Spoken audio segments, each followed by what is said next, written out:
আমরা আকীদা শব্দটি নিয়ে আলোচনা করতেছিলাম, তাই না? আকীদা কাকে বলে, এটাই তো। আকীদা সম্পর্কে আমরা বলছিলাম যে আল হুকমু আল জাযিম ওয়াল আকীদাতু ইনদাল মুসলিমিন আল হুকমু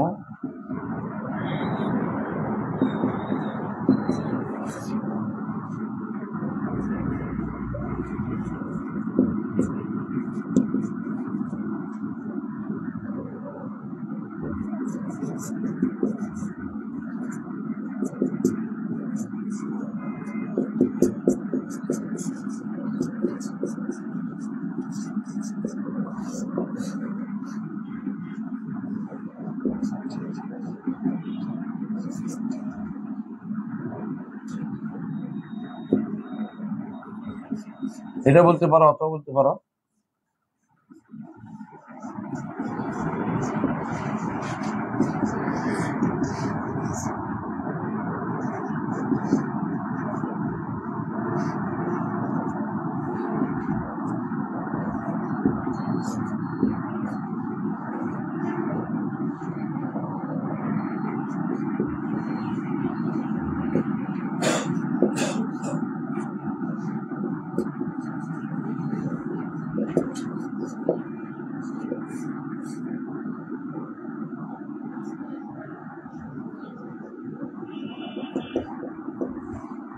যেটাই বলো, এটা আকীদার সংজ্ঞা। দুইটা সংজ্ঞা আমি দেখছি। হুকমু যাহিনী আর জাযিম থাকবেই। হুকমু যাহিনী আর জাযিম ফিমা ইয়াতাআল্লাকু বিল্লাহি ওয়া বিমালাইকাতিহি ওয়া বিকুতুবিহি ওয়া রুসুলিহি ওয়াল ইয়াউমিল আখির ওয়াল কদরি খাইরি ওয়া শাররি। আর হলো আল হুকমু যাহিনী আর জাযিম ফিমা ইয়াতাআল্লাকু বিযাতিল্লাহি আও বিআফআলিহি ওয়া আফআলিহি আও নাওয়া ওয়া আফআলিহি ওয়া আসমাইহি ওয়া সিফাতিহি ওয়া হুকুকি। সব আল্লাহর সাথে সম্পৃক্ত, যেটা হয় আকীদা। আকীদা শুধু আল্লাহর সাথে সম্পৃক্ত জিনিস। আকীদা কার সাথে সম্পৃক্ত? আল্লাহর সাথে। আল্লাহর জাত, আল্লাহর আফআল, আল্লাহর আসমা, আল্লাহর সিফাত, তারপর আল্লাহর হুকুক।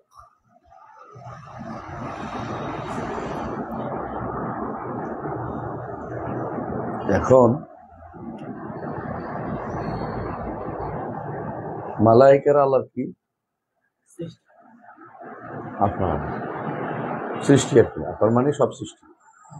কুতুব কি?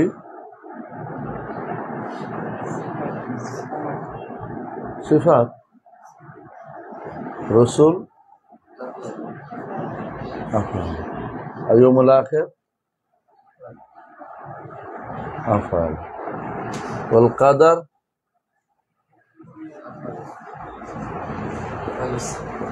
আফআল ও সিফাত। এই জন্য এখানে একটা জিনিস নাই যেটা আমাদের দরকার, এটা হলো কি? হুকুক। এবার আল্লাহর জন্য একমাত্র হইতে হবে না, উলুহিয়াতের কথাটা এখানে নাই।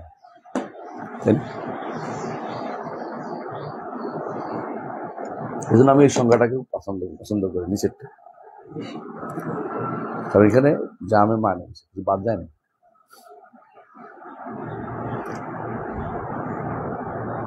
বুঝছেন তো? আল্লাহর জাত, আসমা, সিফাত, পাঁচটা জিনিস। কঠিন জিনিস কয়টা? পাঁচটা জিনিস। জাত, আফআল, আসমা, সিফাত ওয়া হুকুক। আকীদার আলোচ্য বিষয় পাঁচটাই। এই পাঁচটা যদি মতো ঠিক হয়, আপনার আকীদা ঠিক আছে।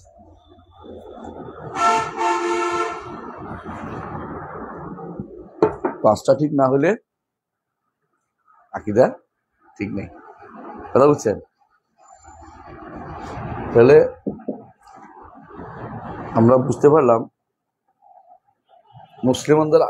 মুসলিমদের আকীদা সেটা কেমন। এটা দাও আমার, বুঝতে পারি, অসুবিধা ওটা দরকার নেই। হ্যাঁ আবার লিখবো তো, বুঝে পেলাম, বুঝতে বাদ না। আচ্ছা থাক থাক তো। আচ্ছা এখন আল আকিদাতু আলা নয়ন,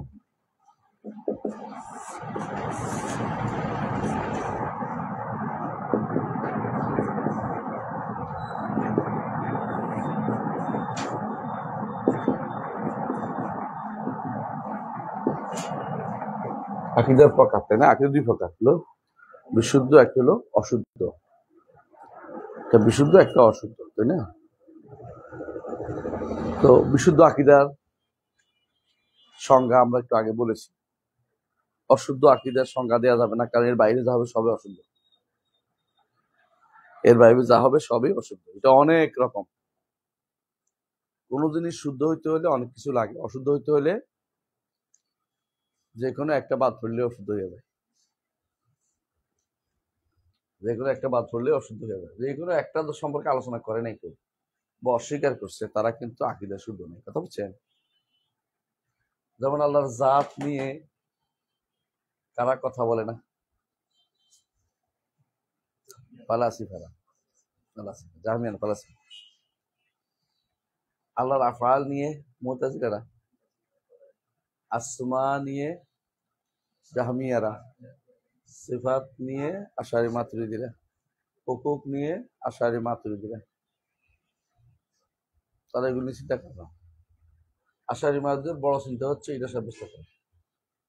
জাহামিয়াদের বড় চিন্তা হচ্ছে এমন এক জাত সাব্যস্ত করা, যে জাত লা দাখিরা আলম ওয়ালা খারিজাহু, বাইরেও না ভিতরেও না।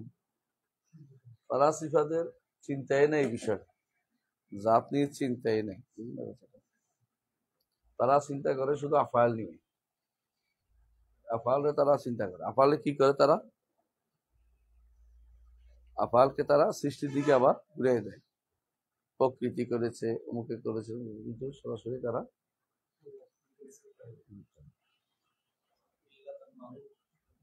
ইল্লাতুল মালুলের কথা বলে। এটাই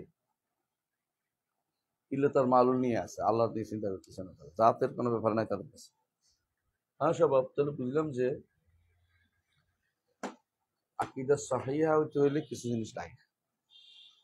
আকিদা সহিহের মানদণ্ড কি? আকিদা সহি একটা, সবাই তো দাবি করে আমারটা সহি, কেউ তো বলে না যে আমারটা শুদ্ধ না, তাই না? আপনি এটাকে শুদ্ধ করবেন কি করে? আমার অসুবিধা না, আমি আমার নিষেধটা, হ্যাঁ এটা থাক। আচ্ছা, আকিদা সহিহা কখন হবে?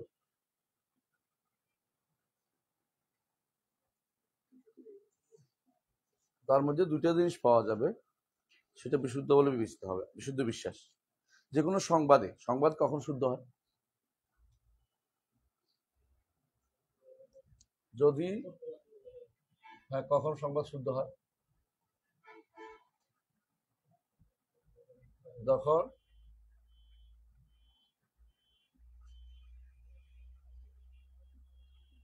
ইয়াকুনাল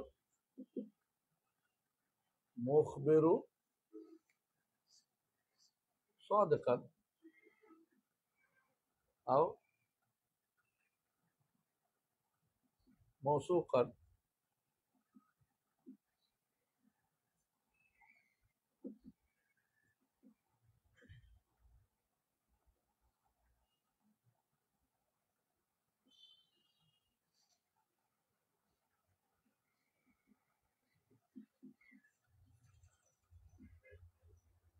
যখন প্রথমে আসেন, উৎসটা শুদ্ধ হতে হবে সংবাদে, তাই না? যেমন আমি বললাম যে হাসিনা মরে গেছে, আপনি বলতে খবর পাইছেন কই, কোথেকে পাইলেন? বলে আকাশবাণী বলেছে। আকাশবাণী মানে কি? ভারতের সংবাদ সংস্থা।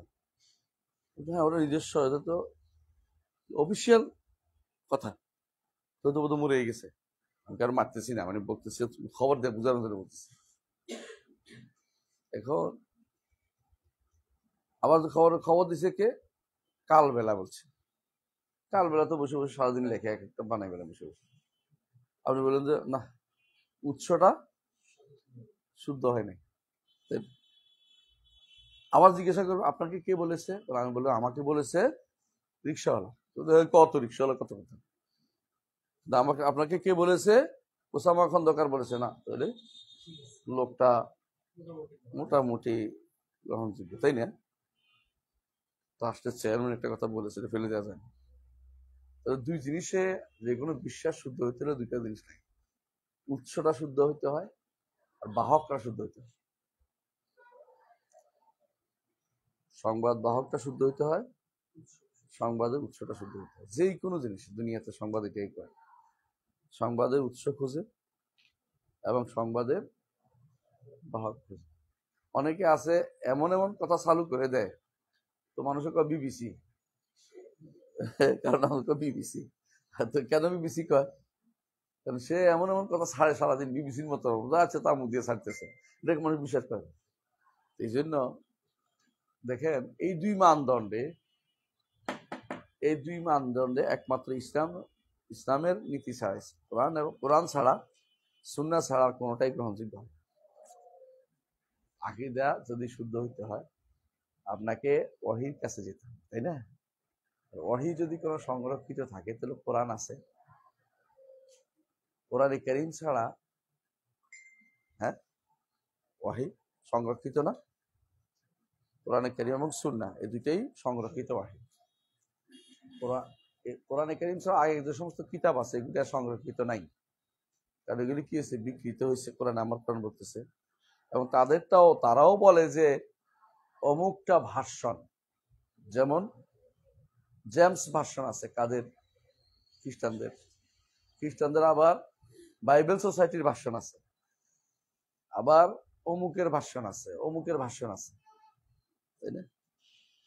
কিন্তু কোরআনে কারীম, হ্যাঁ, গোপনে গোপনে অনেকেই ভার্সন বানাইছে, কিন্তু প্রকাশ করতে পারতেছে না। সবার নিকটে কোরআন বলতে যেটা বিসমিল্লাহ থেকে নাস পর্যন্ত, বাস। হ্যাঁ, বাস, বুঝছেন তো? বিসমিল্লাহর বা নাসের জন্য সিনাকে বলছে, তো বাস। এটাতে এটুকু হচ্ছে কোরআন, সবাই বুঝে এটা, বিসমিল্লাহ থেকে নাস পর্যন্ত।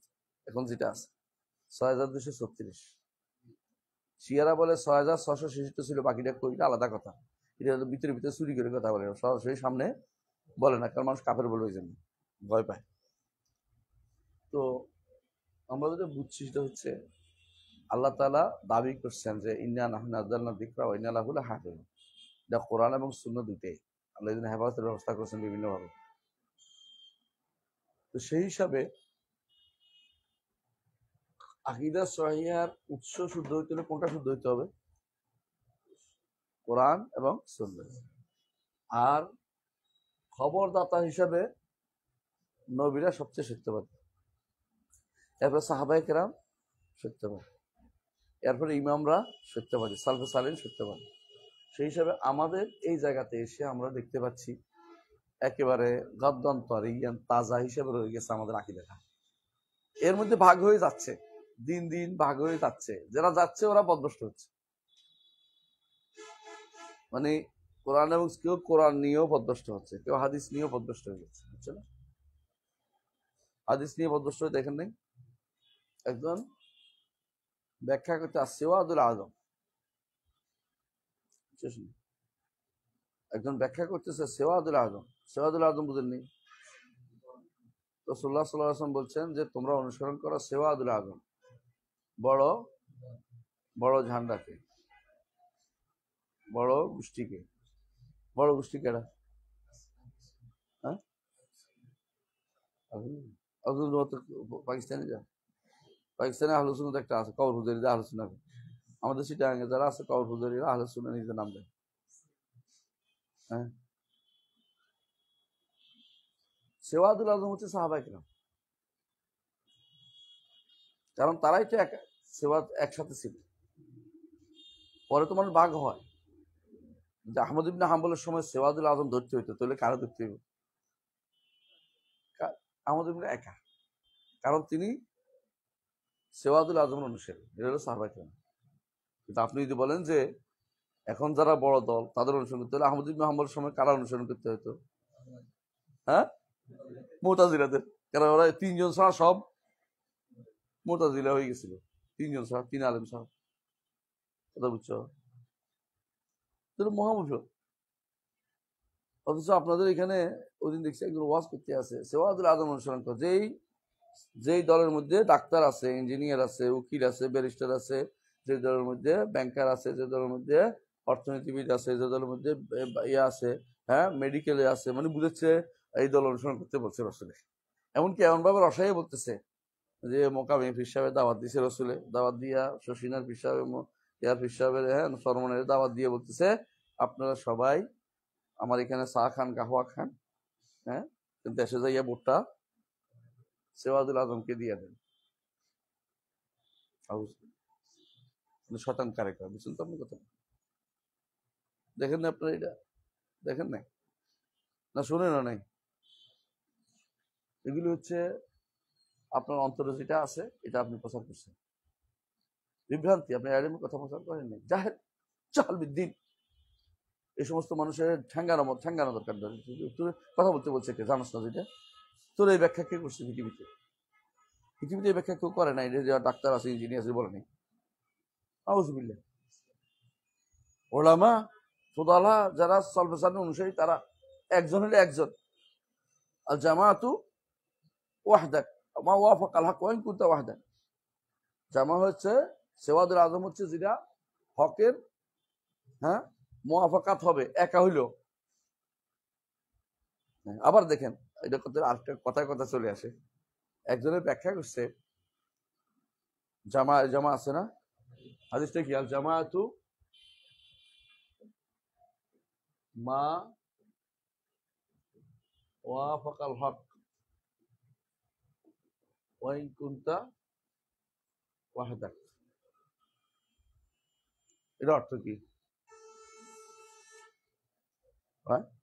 সলাফরা এটা বলতেন, একজন হইতে পারে, এটা তো একজন অনুবাদ করছে। এটা কি জানো ব্যাখ্যা করছে? যে যদি মসজিদে সালাফি ইমাম না থাকে তো একা একা পড়লে আপনি জামাত সওয়াব পাইবেন। বড় নেতা বড় বড় পদ দখল করে বসছে এক দলের মধ্যে, সংগঠন বলে আর কি, দল বলে না, এটা দলে ম্যানেজার হয়ে গেছে। এই ব্যাখ্যা করতেছে মসজিদ বাদ দিয়ে ঘর নামাজ পড়ার জন্য। মানে হাসি তামাশা শুরু হয়েছে এখন দেশের মধ্যে, না এলেম না হইলেও, মানে এলেম না জানলেও এলেমের দাবি করতেছে। এরা জাহালতের চরম পর্যায়ে আছে। এরা লেখাপড়া করে নিজস্ব চিন্তা, সারাক্ষণ বসে বসে কিভাবে হাদিসটাকে আমার কথা অনুসারে নেওয়া যাবে সেই চিন্তা বসে থাকে। আমার গলের ভিতরে, আমার কথার ভিতরে কিভাবে এটার ফিট করা যাবে চিন্তা বসে থাকে। এটা হারাম আল্লাহ। আপনাকে আগে পড়তে হবে, হাদিস এভাবে পড়বেন যে এখান থেকে আমি শিক্ষা নেব, এই নয় যে এটাকে আমি আমার কাজে লাগাই নিব, আমি আমার দলের ভিতরে, গোষ্ঠীর ভিতরে কেমনে কাজে লাগাই এটা দিই। এই যে প্রত্যেকটি মানুষ এখন হাদিসের মধ্যে দোয়া করতেছে, হাদিসের ব্যাখ্যা করতেছে কি? ইয়াদুল্লাহ আলাল জামা মান সাদ্দা ভিন্না। হ্যাঁ, এই জামা অর্থ কি? সেওয়াদুল আজম অনুবাদ ব্যাখ্যা করতেছে, বুঝছেন? রাজশাহী ভিত্তিক এক দল, এই দলের এক নেতা আছে, ফেসবুকে লিখতেছে যে জামাত সংগঠন এই জন্য করি যে আল্লাহর, হ্যাঁ, দোয়া কবুল হয়। আমি দলিল তো ইয়াদুল্লাহ আলাল জামা, এটা দলিল ঠিক আছে? দলিল ঠিক আছে কিনা? দলিল কেমনি ঠিক হইলো আমার বুঝা? তুমি দল যখন করছো তখন তো ছোট হয়ে গেছে। মুসলিম জামাত তো পুরোটা একটা দেহ। তুমি একটা গোষ্ঠীকে নিয়ে আলাদা হয়েছো, তুমি তো একটা কি হয়েছো, ফেরকা হয়েছো। যতই চেষ্টা করো তুমি ফেরকা হয়েছো। মুসলিমরা ফেরকা বন্ধু ইসলাম মোটেই অনুমোদিত না। দোলাদলি ইসলামে জায়েজে নাই। আবু বকরের দল আছিল, ওমর দল, ওসমান দল আছিল একটা, নাকি আবু হানিফার দল আছিল, শাফির দল আছিল একটা, না বুখারীর একটা ছিল, তিরমিজির একটা ছিল, ইসমাইল নাসাইর একটা ছিল। কোন থেকে দলাদলি আসলো? কোথা থেকে? শয়তান আবিষ্কার করছে। ইউরোপিয়ানরা মাথার ভিতরে ঢুকাই দিচ্ছে দল ছাড়া ইসলাম চলে, জীবন চলে না। দলাদলি সবচেয়ে নিকৃষ্ট কাজ। সংগঠনের নামে হোক, কত ব্যক্তি নামে হোক, কত মাদ্রাসার নামে হোক, দলাদলি জায়েজ নেই। হকের জন্য একসাথে হতে হবে। হক অর্থ কারা? হক যারা, তাদের সাথে একমত হতে হবে। আমাকে দল করা যাবে না, কোনোভাবে দল নাই। এখন তারা ঈদুল্লাহ আল্লাহ জামাত দলে দিচ্ছে। তোমার জামাত তো বন্ধ করে তুমি নিজেই, তুমি যখন ভিন্ন একটা গোষ্ঠী করছো, তোমার জামাত নাই আর।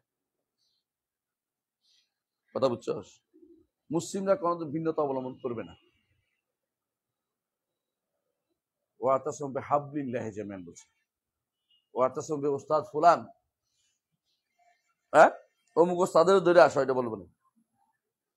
ইবনে তাইমিয়া রাহমাতুল্লাহ এর জন্য বলতেন যে আল্লাহ রাসূল বলে নাই তুমি শাকিলি হও বা কোরকন্দি হও, বলেনি। শাকিলি কোরকন্দি বুঝছ না, আনসারি হও মুহাজিরি হও, এটা ভাগ্যতে বলেনি। তোমার পরিচিতি থাকবে, তুমি অমুকখানে পাশ করছো, অমুকখানে পাশ করছো, এটা আলাদা কথা। অমুকখানে পড়ছো, অমুক অমুক অমুক গোষ্ঠীর পোলা, অমুক গোষ্ঠীর ছেলে, এটা অসুবিধা নেই। কিন্তু অমুক গোষ্ঠীর জন্য হও, অমুক গোষ্ঠীর জন্য আমরা একসাথে, এটা এটা হলো জাহিলিয়াত। তোমাকে ওয়াতাসিমু বিহাবলিল্লাহ, হাবলুল্লাহ ছাড়া আর কোনো কিছু হইতে পারে না। আল্লাহ যেটা বলছে এটা, রাসূলুল্লাহ সাল্লাল্লাহু আলাইহি ওয়াসাল্লাম যেটা বলছে, এটা মা আনা আলাইহি ওয়া আসহাবি, তাআসসুব করতে এই জন্য করতে হবে। কিন্তু কোনো ব্যক্তির জন্য, কোনো সংগঠনের জন্য, কোনো দলের জন্য তাআসসুব করলে এটাই জাহিলিয়াত। এটা মাথায় রাখতে হবে তোমাকে। জাহিলিয়াত ছাড়া কিছুই না, এটা জাহিলিয়াত। এটাই অর্থ তুমি ভাগ করে নিচ্ছ ইসলামে। তুমি সর্বসাধারণের সাথে মিশো। এটা মূল কারণটা হচ্ছে এটাই, দলীয় চিন্তা মাথার ভিতরে ঢুকে গেছে, এটা আর বের হচ্ছেই না কোনো রকম। যে কোনো মূল্যে মনে করতেছে এটা আমি একটা কি ক্ষমতা দেখাচ্ছি, আমার একটা অধীনস্থ লোক আছে, গোষ্ঠী আছে। এটাই শুধু ইসলামে জায়েজ নেই। ইসলাম বলছে আলেম মুতাআল্লিম হতে, দল করতে ইসলামে বলেনি, কোথাও বলা হয়নি দল করতে, অনুমোদিত না। বরং ইসলাম যে জিনিসটা বলেছে সবসময়, যে এই জাতীয় হেল্পগুলো ইসলামে হারাম। লা হেল্প বিল ইসলাম, লা হেল্প বিল ইসলাম, হাদিসে দেখি। এই জন্য হেল্প, ভিন্ন ভিন্ন আলাদা আলাদা আইডেন্টিটি হওয়া হারাম। তোমাকে একটা আইডেন্টিটি হবে, তুমি অনুসরণের দিক থেকে, বিশ্বাসের দিক থেকে তোমাকে সাহাবায়ে কেরাম, তাবেঈন, আইম্মা মুজতাহিদিন এবং সালাফে সালেহিন এবং মুহাদ্দিসিন যারা চলে গেছে, তাদের সাথে তুমি এনদাম্মা হইবা, তাদের সাথে মিশে যাইবা। মিশে গেলেই হইলো, এরপরে আমি এদের নিয়ে আলাদা দল করে ফেলবো, এটা দরকার নেই। তুমি জনগণের ভিতরে থেকে ঠিক করো, লক্ষ লক্ষ মানুষের ভিতরে কোটি কোটি মানুষ তুমি ঠিক করো, তোমার দায়িত্ব। তোমার দল এটা দিয়ে আলাদা হয়ে তুমি কি করবে, এটা দিয়ে আর কি করবে, সর্বোচ্চ কি করবে, ক্ষমতা দিবা। সর্বোচ্চ কিছু মানুষ নেতৃত্ব দেখাবে তোমার উপর দিয়ে। আমরা নেতা, বছর একবার হাজির হও, টাকা কিছু দাও, প্রতিষ্ঠান চালাইতে পারি, এছাড়া কিছু না। এটা উদ্দেশ্য না। তুমি ভালো হয়ে গেলেই হলো, আলহামদুলিল্লাহ। কথা বুঝছো? আহলে হাদিসটা যদি কোনো 10% হয় বাংলাদেশে, 10% আহলে হাদিস, সবাই আহলে হাদিস একদম একদল হয়ে গেছে, ইসলামে কি লাভ হচ্ছে? কি করতে পারবে তুমি? ক্ষমতা দিতে পারবে? রাষ্ট্র একটা হইবে আলাদা? তো তোমার দায়িত্ব কি? এটা দল হওয়ার তো দরকার নেই, কোনো কাজ নেই দলের। বলে তো আমি সরকার থেকে এটা উদ্ধার করে আনবো, এটা তো আহলে হাদিসের মানহাজি না। আহলে হাদিসের মানহাজি না সরকারের কাছে দাবি করা, জানো তো। আর আমরা রাস্তার পাশে দাঁড়াই যাই দাবি করার জন্য। এগুলো কোন আহলে হাদিসের মানহাজ ছিল? রাসূল সাল্লাল্লাহু আলাইহি ওয়াসাল্লাম কি বলেছেন? রাসূল সাল্লাল্লাহু আলাইহি ওয়াসাল্লাম শিখিয়ে দিয়েছেন কি করতে হবে। তোমাদেরটা আল্লাহর কাছে চাও, তোমাদেরটা আল্লাহর কাছে চাও। কোনোদিন কোনো আহলে হাদিস, কোনো আলেম রাস্তায় দাঁড়াইছে দেখাতে পারবি না। হ্যাঁ, দেখাইতে পারি বাংলাদেশি আহলে হাদিস, হানাবিদের কথা বাদে দিলাম, ওটা তুই আগা গোড়াই নাই। তো তুমি আহলে হাদিস হইও, তুমি যদি রাস্তায় দাঁড়াও, তুমি বুঝাচ্ছ মানহাজের উপর নাই। আহলে হাদিস যদি তুমি মার্চ পর বাগা যা করো, তুমি মানহাজের উপর নাই। কথা বুঝাতে পারছি? আহলে হাদিস এই কাজ করে না। ইতিহাস দেখো, পুরো আহলে হাদিস এই কাজ করে না কোনো। তুমি আহলে হাদিস দাবি করো, আবার এটাও করো, তোমার কোনটা বাদ? তোমার হানাবিদের মধ্যে পার্থক্য কি? তুমি আর দলীয় লোকদের মধ্যে পার্থক্য কি? তোমার দায়িত্ব দ্বীনের প্রচার করা। তোমার দায়িত্ব তুমি নবীদের মানহাজে চলবে। নবীরা কার কাছে দাবি করতো রে? কার কাছে দাবি করতো? বরং রাসূলুল্লাহ সাল্লাল্লাহু আলাইহি ওয়াসাল্লাম আনসারদের কি বলছে? সাতাজিদুনা আসারাতান, অচিরেই তোমরা দেখতে পাবে তোমাদের উপর নিজেকে প্রাধান্য দিচ্ছে। কি বলছে? দাবি করতে বলছে। কি বলছে? ইসবিরু, হ্যাঁ না তুজারুনা, ইসবিরু হাত্তা তালকাউনি আলাল হাউজ, সবর করতে থাকো কতক্ষণ? একবারে হাউজ পর্যন্ত সবর করবে। মানে দুনিয়ার বুকে আর কোনোদিনই তুমি কিছু নিয়ে দাঁড়াবে না, কারো কাছে কিছু চাইবে না। আমার দায়িত্ব আনুগত্য, যদি সুযোগ থাকে আনুগত্য করবো, আনুগত্য সুযোগ থাকে আনুগত্য করবো না। সুযোগ কার জন্য আনুগত্য? শরিয়ার ব্যাপারে। শরিয়া নাই, আনুগত্য করার কোনো সুযোগ নেই। কথা বুঝছো? তোমাদের কাছে কোনো প্রশ্ন আছে বলতে পারো। ইসলামে এই জাতীয় হেল্প বা এই জাতীয় আলাদা কোনো আইডেন্টিটি দল করা ইসলামে জায়েজ নেই, কোনোভাবে জায়েজ, কোনোদিন ছিলই না। এটা তোমাদের মাথা থাকা উচিত। এটা থেকে ব্রেন থেকে সরিয়ে দিতে হবে একটা জিনিস, সংগঠনের গুরুত্ব হিসেবে নাই। একটা জিনিস দাওয়াতি সংগঠন হতে পারে, দাওয়াতের জন্য একমাত্র একটাই আছে, সংগঠিত হয়ে দাওয়াত দেয়া। ইসলামের দাওয়াতের মধ্যে শুরুতে সংগঠিত দাওয়াত ছিল না, জানো তুমি? ইসলামের দাওয়াতের শুরুটা ছিল এককভাবে। হ্যাঁ হ্যাঁ, প্রতিবাদের জন্য আমরা, ইসলামে তুমি ভালো করে দেখো, প্রতিবাদের জন্য তুমি কে আদিষ্ট? ব্যক্তি না গোষ্ঠীকে আদেশ করছে যে আমরা গোষ্ঠী কইরা প্রতিবাদ করতে হবে, এটা আমার দায়িত্বের ভিতরে পড়ে? এটা একটা ভুল ধারণার উপর প্রতিষ্ঠিত। ইসলাম ব্যক্তিকে অ্যাড্রেস করে, তুমি যেখানে সেখানে যেন না হয়, ক্ষমতা অনুসারে তোমার এই প্রতিবাদের জায়গাটা আসবে। হ্যাঁ, তাকলিফ, তোমাকে তাকলিফ অনুযায়ী তোমার দায়িত্ব, মানে কর্তব্য অনুসারে দায়িত্বটা আসবে। তুমি পরিবারের কর্তা, তুমি পরিবারের কর্তা হইতে লাগে ৩-৪ জন কর্তা নিয়ে আসবে না, একাই করবে? কারণ পরিবারের কর্তা তো তুমি, কোনো সন্দেহ নেই। তো তুমি যে চিন্তা করতেছো যে আমরা 10 বেশি হলে এটা বন্ধ করতে পারবো, এটা আমার দায়িত্বের ভিতরে পড়ে না। আসলে বলার দায়িত্বের ভিতরে পড়ে, কিন্তু আমি ভেঙে ফেলার দায়িত্ব আমার দায়িত্বই না। আসলে এটা ভুল কথা। এই টেন্ডেন্সি ভুল শিখাইছে আমাকে, এটা আমাকে ভুল শিক্ষা দিছে আমার ওস্তাদেরা, যে আমাকে বেশি মানুষ হইলে আমরা অন্যায়ের প্রতিবাদ করতে পারবো।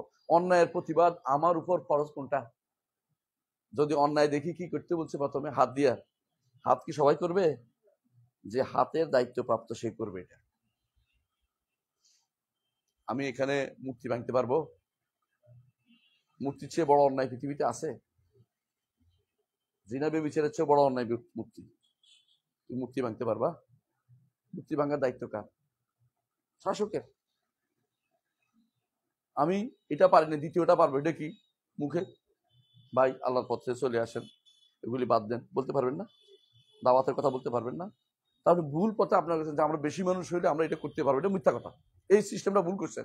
আপনার দায়িত্ব আল্লাহ দেয় নাই। কু আনফুসাকুম ওয়া আহলিকুম নারা, নিজেকে বাঁচাও, পরিবারকে বাঁচাও। প্রত্যেকটি মানুষের পরিবারের অংশ, সে পরিবার বাঁচাইতে আদিষ্ট। তাকে আরেকজনকে বাঁচাইতে আদিষ্ট না, হাত দিয়ে নয়, না পারলে মুখ দিয়ে, না পারলে অন্তর দিয়ে। কিন্তু আপনি যে বলতেছেন আমার বেশি মানুষ হলে অন্যায়ের প্রতিবাদ করতে সোজা হয়, অন্যায়ের প্রতিবাদের আপনি যে সিস্টেমে চালু করছেন, ওই সিস্টেমটা ইসলামে নেই। এখন বলবেন তোলে তো সব পড়ে যাক। আপনি সবাই কেমনে পড়ে যাবে? ব্যক্তিকে দাওয়াত দেন না, তো অন্যায়টা করা হবে না। এর অতিরিক্ত যেটা আমার দায়িত্বের ভিতরে পড়েই না। আসলে কথা বুঝেন নাই? এখানে ফোলাবেন লুডু খেলতেছে, আর আমি একবার হুজুর যাই লুডু ফেলাই দিলাম, দেখে আমার দায়িত্বের ভিতরে পড়ে? হ্যাঁ, যে আমার এখানে সেপ্রা খেলে আমার দায়িত্বের ভিতরে পড়ে। আপনারা যদি লুডু খেলেন তো আমি এটা ভাঙ্গিয়া টাঙ্গিয়ে আপনাকে বের করে দিতে পারবো, তাই না? কিন্তু রাস্তার মধ্যে খেলতেছে, আমি ভাঙতে পারবো? আমি ওখানে কি বলতে পারবো?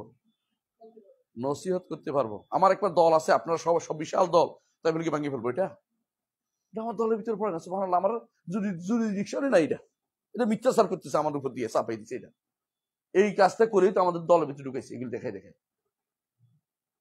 আমার এটা কাজের ভিতরে পড়ে। আমার মূল কাজ হচ্ছে দাওয়াত দেয়া।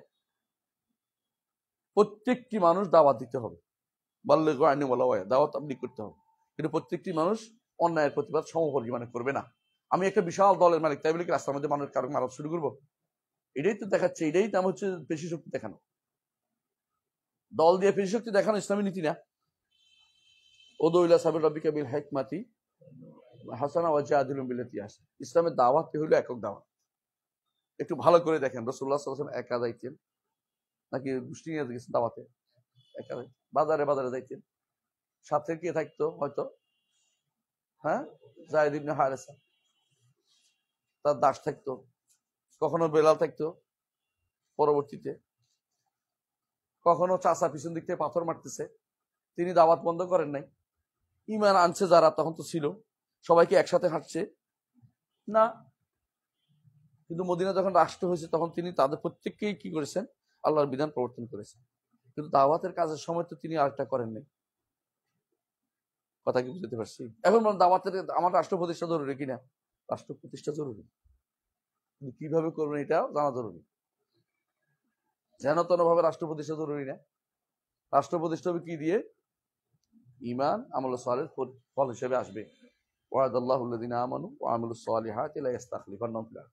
আর আপনি যদি মনে করেন যে আমি রাষ্ট্র প্রতিষ্ঠা করে দাওয়াত দিব, তো আপনি গাধা, মানুষের কাতার পড়েন না।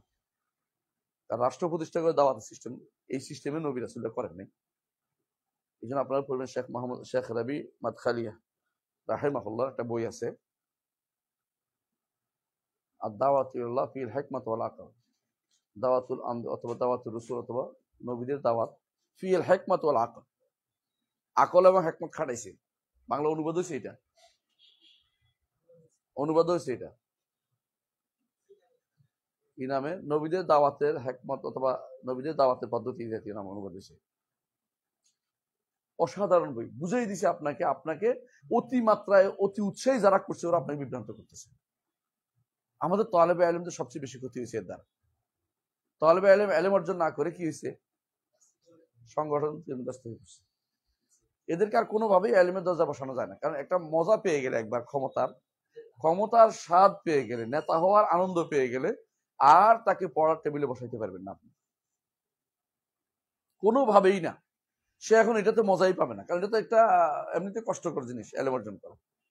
আর ওইটাতে আমাকে একজনে কি বলতেছে, একজনের নেতা বলতেছে, একজন আমাকে শুশু করতেছে, একজন আমার জুতা নিতেছে, একজন আমার ব্যাগ ধরতেছে, একজন আমার হুন্ডার পিছন নিতেছে, একজন আমার নিয়ে পরিচয় করে দিচ্ছে, আমাদের অমুক সদস্য, অমুক সভাপতি, অমুকের নেতা, অমুক এটা পদের দিক দিয়ে একটা পরিচয়। আমার সেই ব্যাপারটাই তো আলাদা। এরপর থেকে নিচে এসে আমি আর হুজুরের কাছে বসে পড়বো, এটা কোনোভাবেই সম্ভব না। আর কি বলে, মানে এখন সে একটা পর্যায়ে চলে গেছেন, এখন পড়াই কি করে? এখন ক্লাসের হুকুম সে দিয়ে দিবে, কোথায় যায় দেখবে যে ছাত্র ক্লাসে বিদায় করে দিচ্ছে। আমি একদিন দেখেছি ফোলা মান্ডে করতেছে, আমরা তো একটা দুইটা ক্লাস করছি, এখন আমরা একটু রেস্ট নেবো। আর ফাইজ নাই ক্লাস করছি, তোর হুকুম কে? তোর হুকুম দিতে কি হয়েছে? নেতা হয়ে গেছে, ক্লাস রেস্ট নেবে। এগুলি হচ্ছে নেতৃত্বের সমস্যা। নেতৃত্ব করার চিন্তা করতে হবে না। এজন্য রাসূলুল্লাহ সাল্লাল্লাহু আলাইহি ওয়াসাল্লাম বলেছেন, তাহরিসুনা আলাল ইমারা, তোমরা সব নেতৃত্ব দিতে। ওয়া ইন্নাহা আমানা, এগুলি হচ্ছে কি? আমানত। সবাইগুলি পার করতে হতে পারে না। ওয়া সাতাকুনু হাসরাতান ওয়া নাদামা ইয়াউমাল কিয়ামা, কিয়ামতের এটা হাসরাতের, আফসোসের কারণ হবে, নাদামা লজ্জার কারণ হবে। এবং তুমি তখন আফসোস করে ইয়া লাইতানি বলবা, লাম আহকুম বাইনা ইসনাইন, হায় দুইজনের মধ্যে যদি আমি নেতৃত্ব না দিতাম। তুমি নেতা হওয়ার জন্য যত চেষ্টা করতেছ, তুমি আলেমের জন্য এই চেষ্টা করলে আল্লাহ তোমাকে দিত। তখন তোমার মর্যাদা এইভাবে নিজেরা বানাইতে হইতো না, আল্লাহ তোমাকে বড় মর্যাদা শান করত। এটা বুঝতে হবে আমাকে। বড় ধরনের সমস্যা হচ্ছে আমাদের, যে আমরা আমাদের কর্তব্য বুঝি না। এই যে সবাই মিলে কাজ করতে, কে কইছে তোরে দায়িত্ব দিছে নাকি যে আমরা দল করে এটা করতে হবে? কথা বুঝো, আল্লাহ তোমার ধরো হজের টাকা দেয় নাই, তাই না? এখন কি তুমি হজের টাকা যেহেতু দেয় নাই আল্লাহ, আমি এবার কি করি? চুরি করে, হাজানি করে, টাকা রোজগার করে হজ করে ফেলবো। আল্লাহ আমার জাকাত যেহেতু আমার ফরজ হয় নাই, জাকাত ফরজ হয় নাই, কেমন ফরজ করতে হবে? কি করতে হবে? যে কোনো মূল্যে টাকা রোজগার করতে হবে। শরীর বলে না রে ভাই, কথা বুঝোস নাকি? তোর দায়িত্ব আল্লাহ দিছে, ওইটার মধ্যে থাক না।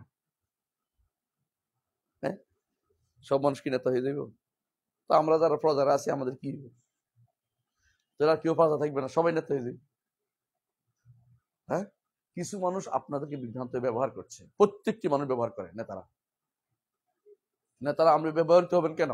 আপনি টিস্যু হবেন কেন? কি জন্য টিস্যু হবেন? আপনি আল্লাহ রাসূলের অনুসারী হবেন, টিস্যু হবেন কেন? নেতারা সব আপনাকে টিস্যুর মতো ব্যবহার করেন। সময় হইলে শেষ, সময় না কাজে না লাগলে কিছুই করবেন আপনার জন্য। আপনি ইলম অর্জন করেন, আল্লাহর কাছে সম্মানিত হবেন। ইলা ইলমিন তাকুনু বিহি ইমামান মুতাআন ইন আমারতাও নাহাইতা। আবু বকরিন দাউতুকা লাউ আজাবতা।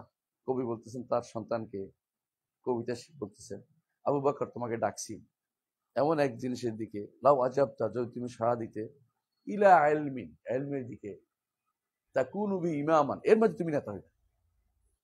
তুমি নেতা হও ইলম দিয়ে, এটা ইসলাম বলে। এক সময় আব্দুল মালিক ইবনে মারওয়ান, নাম শুনছেন? আব্দুল মালিক ইবনে মারওয়ানের একটা বউ ছিল যে আরবরা ভালো, অনারবরা ভালো না। বুঝলেন কথাটা? মানে আসে না, কিছু মানুষের নিজের জাতির প্রতি একটা টান থাকে।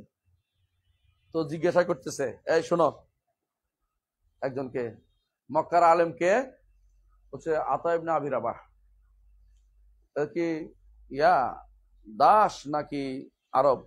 দাস। মদিনা আলেমকে, নাফে ইবনে নাফে, নাফে কি দাস নাকি আরব? দাস। মক্কা তো ইয়ার আর ইমামকে কমুক কি দাস, যেখানে জিজ্ঞেস সেখানে দাস। তো খেপে গেছে, তোমাদের বউরা কি সন্তান দেয় না? তোমাদের বউরা কি সন্তান দেয় না? মানে তোমাদের আরবদের ফলাফল কই গেল? সবখানে নেতৃত্ব, এলেমের নেতৃত্ব কে নিয়ে নিছে? দাসেরা নিয়ে নিছে। কেন নিছে বুঝতেছ তো? কেন নিছে? সাহাবায়ে কেরাম তারা তো এলমের এক একজন হচ্ছে জাহাজ। হ্যাঁ, সরমানের জাহাজ না, এলমের জাহাজ। তারা ছিলেন এলমের জাহাজ। এখন দুনিয়া তো জয়লাভ হচ্ছে, অনেক দুনিয়া ছড়াই পড়ছে। এখন তাদের সন্তানরা দুনিয়ামুখী হয়ে গেছে। সবাই দৌড় দিছে কি জন্য? ওই এলাকার কর্তৃত্ব, ওই এলাকার নেতৃত্ব, ওই এলাকার এটা, ওই এলাকার এটা। ওদের নামও কেউ মনে রাখতে পারেনি, কারণ ওদের ইতিহাসও আসেনি। কিন্তু দাসেরা ওস্তাদের কাছে বসেছিল, সারাক্ষণ একবার পানি দিছে, একবার ওইটা আনছে, ওস্তাদ এইটা বলছে, ওইটা বলছে, শুনতে শুনতে সেরা হয়ে গেছে ওরা। বুঝে আসছে? এমনকি ইবনে আব্বাসের ছেলেদের চেয়ে ইবনে আব্বাসের দাস ইকরামা হচ্ছে নেতা। ছেলেরা একবার আর্থিক বিপর্যয়ে পড়ে বলে, তোমার বিক্রি করে দিব। বলছে, আমার বিক্রি করে দিলে তোমার বাপের এলেম কিন্তু চলে যাবে। এটাও তো কথা। বলে, আমি তোমার বাপের এলেম আছি, তোমার বাপের কথা আমি শুনবো। ইকরামা মাওলা ইবনে আব্বাস, তত তেবে থাকুক, আমার বিক্রি করে দিলে আমি এখন ইকরামা ফুলান মাওলা হয়ে যাবো, তো তোমার বাপের কিন্তু এলেম কিন্তু শেষ, মানে তোমার বাপের দিকে সম্পৃক্ত হবে না। তাড়াতাড়ি করে বলছে, না থাক, তুমি আমাদের মাওলা হিসেবে থাক। মানে ইতিহাসে দেখো, ইকরামা সম্মানিত হয়েছে সন্তানের চেয়েও। কি জন্য? এলমের কারণে। ইলা ইলমিন তাকুনু বিহি ইমামান, তোমার ডাকছি এমন এলমের দিকে, তাকুনু বিহি ইমামান, তুমি এর মধ্যে ইমাম হইবা। কি হইবা? নেতা হইবা। মুতাআইন, তোমাকে আনুগত্য করবে, ইন আমার তাও নাহাইতা। মুতাআইন ইন আমার তাও নাহাইতা, তোমাকে যখন নির্দেশ দেওয়া হবে মানুষ দৌড়ে আসবে। তুমি যখন নির্দেশ দিবা সবাই শুনবে, তুমি নিষেধ করলে সবাই বাদ দিবে। বুঝে আসছে কথাটা? অন্যদের নেতৃত্ব কর্তৃত্ব হলো সাময়িক। সাময়িক বুঝো তো? সকালবেলা এরশাদের সময়ে এরশাদ সকালে একবার মন্ত্রিত্ব বদলাইতো, বিকেলে মন্ত্রিত্ব বদলাইতো। বুঝছ তো কথাটা? সকালে একজনের মন্ত্রী বানাতে, বিকেলে দেখবো সেই মন্ত্রী নেই। তো সকালবেলা ঘুম থেকে উঠে রাতে তো বদলাইছে, এবার খবর নাই। তো বলতেছে, এই অমুক তমুক কোথায়, তোরা কোথায় দেখতেছি না কেন? মানে সকালে বেটা ঘুম থেকে উঠে চিল্লাতে আছে। একজন, স্যার আপনি কিন্তু মন্ত্রী নাই। তো কি বলিস, গত রাত্রে আপনার বদলাই ফেলছে, আপনি আজকে বাসা ছাড়তে হবে। কেউ আর আগে আসে না, গাড়ি নিয়েও আসে না, কারণ এটা আসলে ভালোবাসা থেকে আসে না। এতক্ষণ আসছে কিসের থেকে? কর্তৃত্ব থেকে আসছে। বুঝিস তো? এটা কেউ ভালোবেসে করে না, তারা তারা হয়েছিল বাধ্য হয়ে করছে। এটা তো শরীয়তে অনুমোদিত না। কথা বুঝছো কিনা? এটা তোমাকে অনেকটা চাপের মুখে করতেছে। এটা তো আমাদের কাজ না যে আমি চাপের মুখে মানুষদেরকে আমার দাস বানাই ফেলবো, এটা না। মানুষ ভালোবেসে আমার কথা শুনবে। হ্যাঁ, ইমাম বুখারীর কথা যে আমরা শুনি, ইমাম বুখারী কোন রাজা, কোন দেশের রাজা ছিল? কোন দেশের রাজা ছিল? কোন সংগঠনের প্রধান ছিল? কোন দলের প্রধান ছিল? এলম, এলমের এলমের রাজা। এলেম দিয়ে তোমাকে রাত কর্তৃত্ব করতে হবে, এর বাইরে অন্য কোথাও দিয়ে কর্তৃত্ব করার চিন্তা ভাবনা বাদ দাও, তাহলে তুমি শান্তি রাখতে পারবা। আর অন্য কোনো কর্তৃত্ব তোমার মাথায় আসবে, তুমি ধ্বংস হয়ে গেছে। যারা এটা করতে গেছে ধ্বংস হয়ে গেছে। বাবা গদ্দিনসি ফিরসাব ছিল, আমি গদ্দিনসি হয়ে যাবো, বুঝলেন নাই? আমিও ফিরসাব হয়ে যাবো। বাবা নেতা ছিল, আমি এখন নেতা হব। বাবার পরে আমি হব এই সংগঠনের নেতা। অথবা আরো সমস্যা আছে, শুধু বাবা না, শুধু বাবার দোষ না, এই সংগঠনে আমি একদিন ছিলাম, আমি এবার সভাপতি হইব। সভাপতি না হইতে পারলে আমি নেই। এই সংগঠনে একদিন আমি একটা দলে আছিলাম, পদ আছে, আমার পদটা বাদ গেছে, আমার মন খারাপ। বোঝা গেল আমি এলমের জায়গায় কাজ করতেছি না, আমি কিসের হাওয়া প্রবৃত্তির জন্য কাজ করতেছি। এখলাস এখানে অভাব। এখলাস, এখলাস ফি ইফলাস, আল এখলাস ফি ইফলাস। এখলাস বুঝো তো?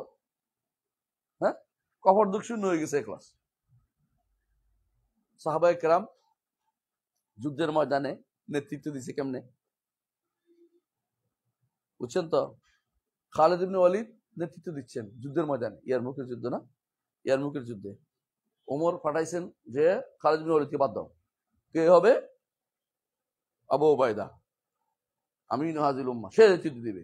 খালিদ ইবনে ওয়ালিদ নেতৃত্ব দিবে কেন? আমাদের কি লোক নাই? মানে আরো বড় লোক আছে, ওনাকে দিয়ে পাঠাও। যুদ্ধের ময়দানে ওনাকে জানানো হলো যে আপনার কিন্তু কর্তৃত্ব শেষ। তো তা কাকাই দিছে আবু ওবায়দা। ঠিক আছে, মাথাটা খুলে আবু ওবায়দার বসায় দিছে, যুদ্ধ করতেছে, কোনো সমস্যা নেই। এ চালাইছে, আমি এতদিন চলছে তো, এ চালাইছে। এটা ইসলামী শিক্ষা। নেতৃত্ব নিয়ে ঝগড়া করার, নেতৃত্বের কারণে বন্ধ করার এটা ইসলামী নাই। রাসূলুল্লাহ সাল্লাল্লাহু আলাইহি ওয়াসাল্লাম একটা হাদিস শুনেন, তুবা লিরাজুলিন আখিযুম বিআনানি ফারাসি, ওই ব্যক্তির জন্য সৌভাগ্য, সুসংবাদ, যে ব্যক্তি তার ঘোড়ার আনান ধরে আছে। ইনকানা ফিল মাইমানা ফাফিল মাইমানা ওয়া ইনকানা ফিল মাইসারা ফাফিল মাইসারা। তাকে যদি বলা হয় মাইমানাতে যুদ্ধ করে, মাইমানা যুদ্ধ করে, মাইমানা যুদ্ধ করে, মাইমানা যুদ্ধ করে, তাকে নেতা বলবে না, অথরিটি, রাষ্ট্রীয় অথরিটি বলবে যেখানে যুদ্ধ করে সেখানে। সে কোনো নেতৃত্বের আশায় নেই। এই নেতৃত্বের আশা যেদিন যাদের হয়েছে সেদিন থেকে বিপর্যয় শুরু হয়েছে।